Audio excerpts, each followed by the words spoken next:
Hello everyone, I am Sanjay sir from SM classes Abohar. आज हम 28 अप्रैल 2020 के इंपॉर्टेंट करंट अफेयर करने वाले हैं, जो कि टॉप 10 क्वेश्चंस रहेंगे। काफ़ी इंपॉर्टेंट है ये एग्ज़ाम के लिए। ओके, और आज का आपका पहला जो क्वेश्चन है वो है, किस अंतर्राष्ट्रीय संगठन ने भारत में छात्रों और शिक्षकों के साथ ऑनलाइन संवादों की लॉकडाउन लर्नर श्रृंखला शुरू की है? तो ये एक सीरीज़ शुरू की है यूएनओडीसी ने। तो यूएनओडीसी की फुल फॉर्म क्या है? United nation office on drugs and crime.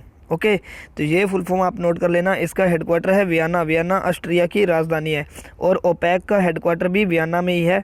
Okay, और अगर आप इस तरह की ऑर्गेनाइजेशन करना चाहते हो तो आप मेरी प्लेलिस्ट में जाके ऑर्गेनाइजेशन की प्लेलिस्ट देख सकते हो, जिसमें मैं हर रोज़ ऑर्गेनाइजेशन बनाता हूँ और अपलोड करता हूँ। ओके, तो यूएनओडीसी की डिटेल भी आपको करवा दूंगा, ऑर्गेनाइजेशन प्लेलिस्ट में मिल जाएगी। ओके, और अभी आपको ऑर्गेनाइजेशन प्लेलिस्ट में आपको मिलेगा ओपेक ऑर्गेनाइजेशन मिल जाएगी, आसियान मिल जाएगी, ठीक है, और इसके अलावा सार्क मिल जाएगी, और इसके अलावा G7, ठीक है, G7 ऑर्गेनाइजेशन वो भी आपको मिल जाएगी। तो आगे भी और ऑर्गेनाइजेशन बनाने जा रहा हूँ, जो कि उसमें आपको मिल जाएगी। ओके, प्लेलिस्ट में। नेक्स्ट है, विश्व पुस्तक दिवस के दिन HRD मंत्री, HRD मतलब क्या होता है? Human resource development. Okay, HRD मंत्री रमेश पोखरियाल निशंक ने ट्विटर पर किस अभियान को लॉन्च किया है? तो ये है माई बुक माई फ्रेंड। तो my book my friend. Okay, और इसमें एक चीज़ मैं आपको बता दूं जो काफ़ी इम्पोर्टेंट है।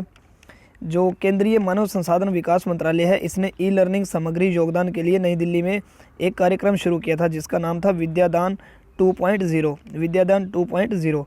और मानव संसाधन विकास मंत्रालय HRD को बोलते हैं हिंदी में मानव संसाधन विकास मंत्रालय।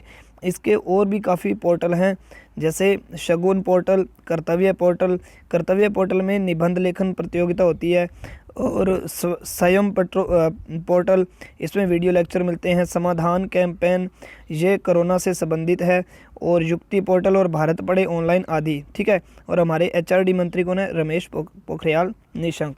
ओके, और इसके अलावा एक चीज़ और, इसमें विश्व पुस्तक दिवस की बात आई है, तो विश्व पुस्तक दिवस जो है वो 23 अप्रैल को मनाया जाता है। ओके, और इसमें वर्ल्ड बुक कैपिटल के रूप में अगर पूछे कौन सा शहर है, तो कुआलालंपुर, मलेशिया की राजधानी Kuala Lumpur. Okay, so please do not forget click the subscribe button and hit the bell icon. Next है, भारत में राष्ट्रीय पंचायती राज दिवस कब मनाया गया? जो ये मनाया गया 24 अप्रैल को। और ये 24 अप्रैल को इसलिए मनाया जाता है क्योंकि 24 अप्रैल 1993 यानी कि 1993, तो 24 अप्रैल 1993 में 93 को पंचायती राज अधिनियम में संशोधन किया गया था। और ये संशोधन कौन सा था? ये 73वां संविधान संशोधन था। ये बहुत इंपॉर्टेंट फैक्ट है, 73वां संविधान संशोधन। ओके, और 24 अप्रैल को ही शांति के लिए कूटनीति और बहुपक्षवाद पर अंतर्राष्ट्रीय दिवस भी मनाया जाता है, जिसे इंग्लिश में बोलते हैं international day of multilateralism and diplomacy for piece. Okay, और ये दिवस जो है यूएनओ के द्वारा मनाया जाता है। ओके फ्रेंड्स, नेक्स्ट है चीनी राष्ट्रीय अंतरिक्ष प्रशासन यानी कि CNSA।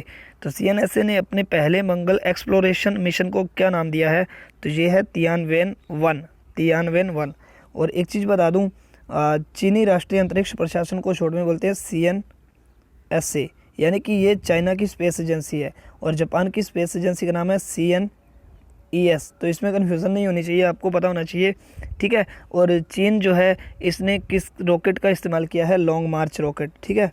तो लॉन्ग मार्च रॉकेट, तो ये भी नोट कर लेना, लॉन्ग मार्च रॉकेट। और चीन की 2 सैटेलाइट भी हैं, उनका भी नाम आपको पता होना चाहिए। तो 2 सैटेलाइट कौन कौन सी है? एक तो है बाइडू, ठीक है, और दूसरी है गाओफ्रेम। ओके, और चीन ने भारत के साथ राजनयिक संबंध को चीन के साथ भारत के राजनयिक संबंध जो है उसको 70 साल पूरे हो चुके हैं। डिप्लोमेसी रिलेशन जो है ये भी काफ़ी इंपॉर्टेंट है कि आपसे पूछा जा सकता है कि भारत के साथ जो राजनयिक संबंध थे चीन के, उसको कितने साल पूरे हो चुके हैं? 70 साल पूरे हो चुके हैं। ओके, और चीन की मुद्रा है रेनमिनबी या फिर युआन, और राजधानी है बीजिंग।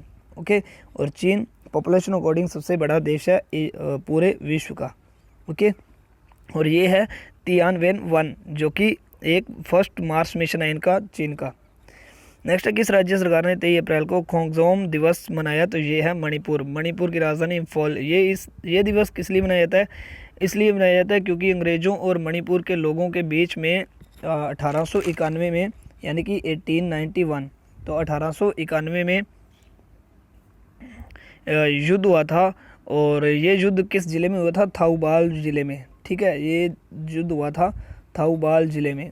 ओके, और इस युद्ध को एंग्लो मणिपुरी युद्ध भी बोलते हैं, यानी कि एंग्लो मणिपुरी वॉर। तो एंग्लो मतलब जो ब्रिटिश लोग हैं, और मणिपुरी यानी कि मणिपुर के लोग, वॉर मतलब युद्ध। ठीक है, और मणिपुर में एक महोत्सव भी काफ़ी इंपॉर्टेंट है जिसका नाम है संघई महोत्सव। ठीक है, संघई। और संघई यानी कि एक हिरन है जो कि मणिपुर का राजकीय पशु है। और मणिपुर में एक लोकटक झील है जो काफ़ी मशहूर है। और मणिपुर का जो नेशनल पार्क है वो है Keibul Lamjao national park. Keibul Lamjao national park. ठीक है, तो ये भी काफ़ी इंपॉर्टेंट है। नेक्स्ट है, शुक्र जवर यानी कि क्लासिकल स्वाइन फीवर से किस राज्य के 5 जिलों में 1300 से अधिक सुअर मरे हैं? तो ये है असम। असम की राजधानी है दिसपुर। और असम में एक नदी है जो कि काफ़ी इंपॉर्टेंट है, वो है ब्रह्मपुत्र नदी। असम का जो डांस है वो है बिहू। ओके, और असम में एक सींग वाला गैंडा पाया जाता है। अगर आपसे पूछे कि भारत में एक सींग वाला गैंडा कहाँ पे पाया जाता है, तो वो पाया जाता है असम में। असम के बाद अगर पूछे किस राज्य में पाया जाता है, तो वो पाया जाता है पश्चिम बंगाल में। ठीक है, और शुक्र जवर जो है ये एक फीवर है जिससे सूअरों की मृत्यु हो जाती है। तो अब ये लगभग 1300 से अधिक की मृत्यु हो चुकी है। ठीक है, और ये कुछ उसके रिलेटेड फैक्ट है, आप पॉज करके नोट कर सकते हो। ओके, या स्क्रीनशॉट ले लेना। और इसे होक कोलेरा भी बोलते हैं, और होक कोलेरा जो है ये इनकी वैक्सीन भी है। ओके, सूअरों की। नेक्स्ट है, बिना इंटरनेट के वीडियो कॉन्फ्रेंसिंग के माध्यम से मुकदमों की सुनवाई करने वाला देश का पहला राज्य कौन सा बना है? तो ये है उत्तर प्रदेश। उत्तर प्रदेश के जो हाई कोर्ट है उसे, वो लखनऊ हाई कोर्ट नहीं है, ये याद रखना। उत्तर प्रदेश में जो हाई कोर्ट है वो है Allahabad high court. Allahabad high court. और उत्तर प्रदेश की राजधानी है लखनऊ। लखनऊ जो कि गोमती नदी के किनारे है। ओके, इसी तरह से पश्चिम बंगाल की राजधानी है कोलकाता जो कि हुगली नदी के किनारे है। और यूपी का एक शहर है अयोध्या जो कि सरयू नदी के किनारे है। और बिहार की राजधानी जो है पटना, वो गंगा नदी के किनारे है। ओके, और इसी तरह से एक गुजरात का शहर है अहमदाबाद जो कि साबरमती नदी के किनारे है।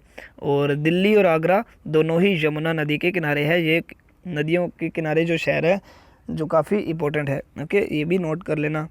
और इसी तरह जम्मू जो है वो तवी नदी के किनारे है। ठीक है, न्यूयॉर्क जो है हडसन नदी के किनारे है। Okay, so please don't forget to like this video, like ज़रूर कीजिएगा। ओके, और एक चीज़ आपको बता दूं कि आप लाइक में हर रोज़ टारगेट रखिएगा। आपके लिए मैं एक टारगेट देता हूं, प्लीज़ ज़्यादा नहीं तो आप 100 लाइक ज़रूर कीजिएगा, और 100 लाइक मिलने चाहिए वीडियो को। ठीक है, सो प्लीज़ ये टारगेट आपके लिए लाइक का, तो लाइक ज़रूर कीजिएगा। नेक्स्ट है, विश्व मलेरिया दिवस 2020 कब मनाया गया? तो ये मनाया गया 25 अप्रैल को।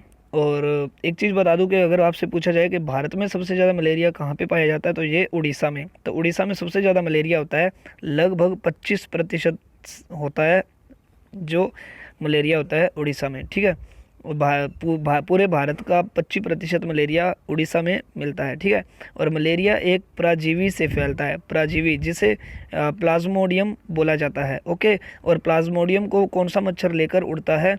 तो प्लाज्मोडियम को मादा एनोफ्लीज लेकर उड़ता है, ये भी याद रखना। ओके, और इसमें एक चीज़ और बता दूं कि अल्जीरिया और अर्जेंटीना जो है 2 देश, इन्हें मलेरिया मुक्त घोषित किया गया है।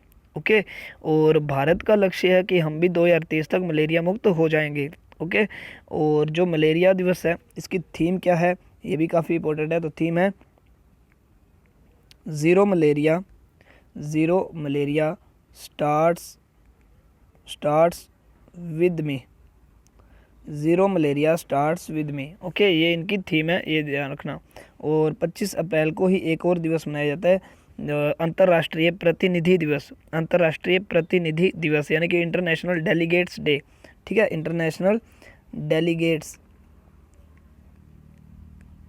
Delegates day. तो ये भी 25 अप्रैल को ही मनाया जाता है, तो ये भी साथ में ही नोट कर लेना। ओके, नेक्स्ट है, क्रिकेटर ग्रैम वॉटसन का निधन हो गया। ये किस देश के लिए खेलते थे? तो ये ऑस्ट्रेलिया के लिए खेलते थे। ओके, ऑस्ट्रेलिया के लिए। ऑस्ट्रेलिया की राजधानी आप मुझे कमेंट बॉक्स में ज़रूर बताएं।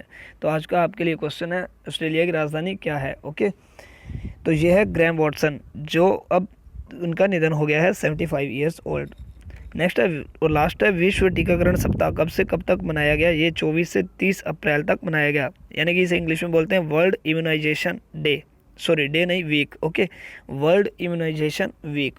ओके, और जो विश्व टीकाकरण सप्ताह है, इसकी जो थीम है वो है, ये मैं लिख देता हूँ theme, vaccines work for all. Vaccines work for all. Okay, ये भी आप नोट कर लेना यहाँ पे। ठीक है, तो वर्ल्ड इम्यूनाइजेशन वीक जो 24 से 30 अप्रैल 2020 के बीच में मनाया गया, ये वीक मनाया गया है, डे नहीं है। ओके, सो मिलते हैं नेक्स्ट वीडियो में, तब तक के लिए बाय बाय, टेक केयर।